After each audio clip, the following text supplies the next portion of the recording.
நம்ம இந்த வீடியோவில் ரொம்பவே ஒரு டிஃப்ரெண்ட்டான ஈஸியான மெத்தடில் கப் கேக்ஸ் எப்படி பண்ணுறதுன்னு பார்க்க போகிறோம். இந்த கப் கேக்ஸ் பண்ணுறதுக்கு நமக்கு வந்து வெனிலா எசன்ஸோ இல்லை எக்ஸ்ட்ராவாக எந்த ஒரு இதுவுமே தேவைப்படாது. நம்ம வீட்டில் இருக்க பொருள் வரைக்குமே வச்சு எந்த மாதிரி சிம்பிளாக வந்து மோல்டு எதுவுமே யூஸ் பண்ணாமல் எப்படி கப் கேக்ஸ் பண்ணுறதுன்னு பார்க்க போகிறோம். 6-7 ஏலக்காயை இந்த மாதிரி தட்டி எடுத்துக்கணும். இல்லை உங்ககிட்ட வந்து டைரெக்டாகவே ஏலக்காய் பொடியாகவே இருந்துச்சு அப்படின்னா நீங்கள் ஏலக்காய் பொடியாகவே ஆட் பண்ணிக்கலாம். நம்ம இந்த மாதிரி ஃப்ரெஷ்ஷாக வந்து ஏலக்காயை தட்டி எடுத்துக்கும் போது அது நமக்கு நல்லாவே ஒரு ஃப்ளேவர் கிடைக்கும்.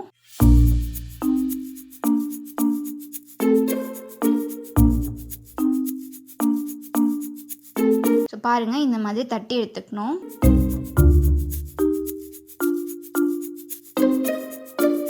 அதில் உள்ள தோல்லாம் வந்து ரிமூவ் பண்ணி எடுத்துக்கலாம். இந்த மாதிரி இந்த தோல் வந்து வேஸ்ட்லாம் பண்ண வேணாம். நெக்ஸ்ட் டைம் நீங்கள் டீ அது மாதிரி ஏதாவது வைக்கும் பொழுது அதில் கூட நீங்கள் இதை ஆட் பண்ணிக்கலாம். அடுத்து ஒரு மிக்சர் ஜாரில் 1/2 கப் பால் ஆட் பண்ணிக்கணும். இந்த பால் வந்து நல்லா காய்ச்சின பாலாக இருந்தாலும் பரவாயில்ல, இல்லை நார்மலாக காய்ச்சாத பாலாக இருந்தாலும் ஓகே தான். அதே 1/2 கப் அளவுக்கு சர்க்கரை ஆட் பண்ணிக்கணும். இப்போ இதிலே நம்ம ஆல்ரெடி தட்டி வச்சுருந்த ஏலக்காய் பொடியும் இதுலேயே ஆட் பண்ணிக்கணும். ஆட் பண்ணிட்டு ஃபஸ்ட்டு சர்க்கரை நல்லா கரையிற அளவுக்கு இதை வந்து மிக்ஸ் பண்ணி எடுத்துக்கணும். சர்க்கரை வந்து கரைஞ்சி வந்தாலே போதும். இல்லை நீங்கள் டேரெக்டாக ஐசிங் சுகரே வச்சிருக்கீங்க அப்படின்னா நீங்க ஐசிங் சுகரா கூட டைரக்டா ஆட் பண்ணிக்கலாம். நம்ம சேனல்ல ஆல்ரெடியே வந்து நிறைய ரெசிபிஸ் வந்து மிக்ஸி ஜார் யூஸ் பண்ணி பண்ணியிருக்கோம். அதுல வந்து நான் அந்த விப் அப்படின்ற ஆப்ஷன் வந்து நான் சொல்லியிருப்பேன். இங்க பாருங்க, இதுதான் வந்து விப் அப்படின்னு இருக்கும். ஒரு சில மிக்சியில வந்து இந்த மாதிரி விப்ன்ற ஆப்ஷன் இருந்துச்சு அப்படின்னா நீங்க அது யூஸ் பண்ணிக்கலாம். அப்படி இல்லை அப்படின்னா மீடியமா ஒரே ஒரு ஸ்பீட்ல மட்டும் வச்சு அரைச்சிக்கணும். இந்த மிக்சியோடைய லிங்க் வேணும் அப்படின்னா நான் டிஸ்கிரிப்ஷன்ல லிங்க் கொடுக்குறேன், அதை ரெஃபர் பண்ணி பார்த்துக்கோங்க. இப்போ இதுலயே வந்து அதே 1/2 கப் அளவுக்கு எண்ணெய் ஆட் பண்ணிக்கணும். இந்த எண்ணெய் வந்து ரீஃபைண்ட் ஆயில்.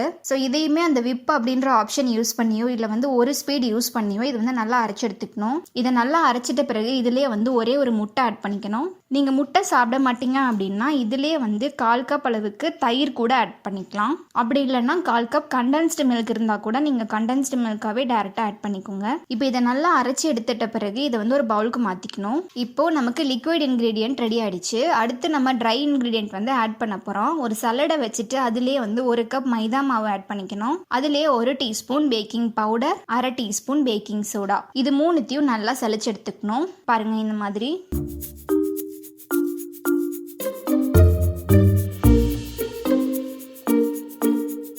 நல்லா சலிச்சிட்ட பிறகு ஒரு விஸ்கை யூஸ் பண்ணி ஒரே டைரக்ஷனில் இதை வந்து நல்லா மிக்ஸ் பண்ணி எடுத்துக்கணும். நீங்கள் இது மாதிரி ஒரே டைரக்ஷனில் நல்லா மிக்ஸ் பண்ணும்போது தான் பேட்டர் வந்து ரொம்பவே சூப்பராக ரெடி ஆகும்.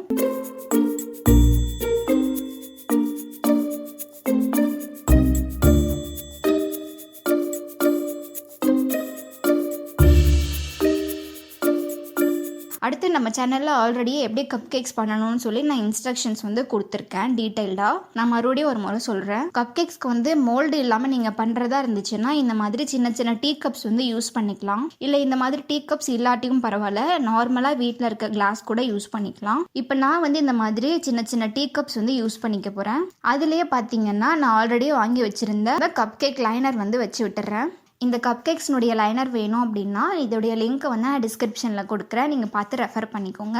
அடுத்து ஒரு சின்ன கரண்டி யூஸ் பண்ணி இந்த மாதிரி பேட்டரை கொஞ்சம் கொஞ்சமாக ஆட் பண்ணிக்கணும். ஃபுல்லாக வந்து நிறைக்க தேவையில்லை, கொஞ்சமாக ஒரு 3/4 நம்ம அந்த கப் கேக் லைனரில் ஆட் பண்ணாலே கரெக்டாக இருக்கும்.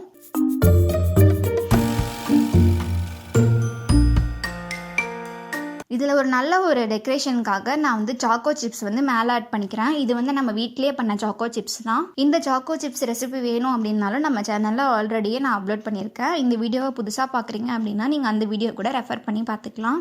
இது வந்து நல்ல ஒரு டேஸ்ட்டில் சூப்பராக இருக்கும்.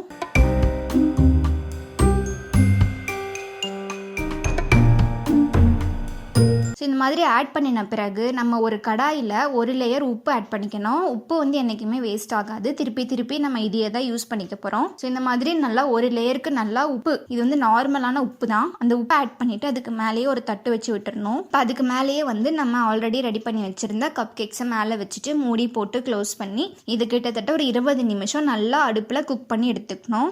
அடுப்பை வந்து என்றைக்குமே மீடியம் ஃப்ளேமில் வச்சுக்கோங்க, அதுவே கரெக்டாக இருக்கும். நிறைய பேர் டவுட்டில் கேட்டிருக்கீங்க மீடியம் ஃப்ளேமா ஹை ஃப்ளேமா அப்படின்னு. மீடியமில் வச்சு 20 நிமிஷம் பேக் பண்ணாலே போதும். பாருங்க, ரொம்பவே சூப்பராகவே ரெடியாக வந்துருச்சு. ஸோ இந்த மாதிரி ஒரு குச்சி வச்சு ஒட்டாமல் வந்திருக்கான்னு செக் பண்ணி பார்த்துக்கலாம். ஸோ நல்ல சூப்பரான கப் கேக்ஸ் வந்து நமக்கு ரெடியாகி வந்திருக்கு. இது வந்து ஒரு பேட்ச்சு.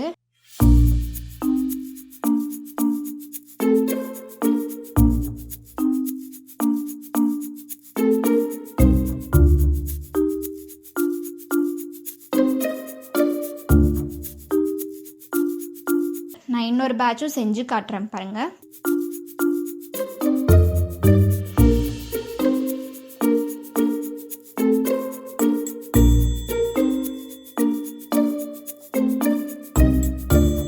இன்னொரு பேட்சில் மாவு ஆட் பண்ணிவிட்டு டுட்டி ஃப்ரூட்டி வந்து நான் மேலே ஆட் பண்ணிக்க போகிறேன்.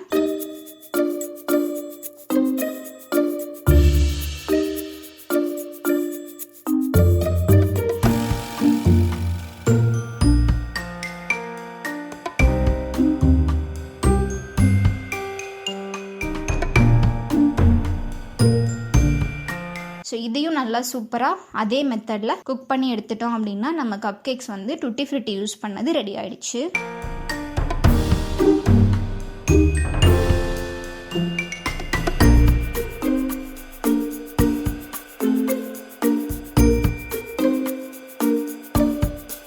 இப்போ நான் இதை ஓப்பன் பண்ணி காட்டுறேன் பாருங்கள், எந்த அளவுக்கு நல்லா சாஃப்டான ஸ்மூத்தான ஸ்பாஞ்ச் கப் கேக்ஸ் வந்து நம்ம ரெடியாக இருக்குன்னு பாருங்கள். இது ரொம்பவே சிம்பிள் தான், யார் வேணாலுமே ட்ரை பண்ணலாம்.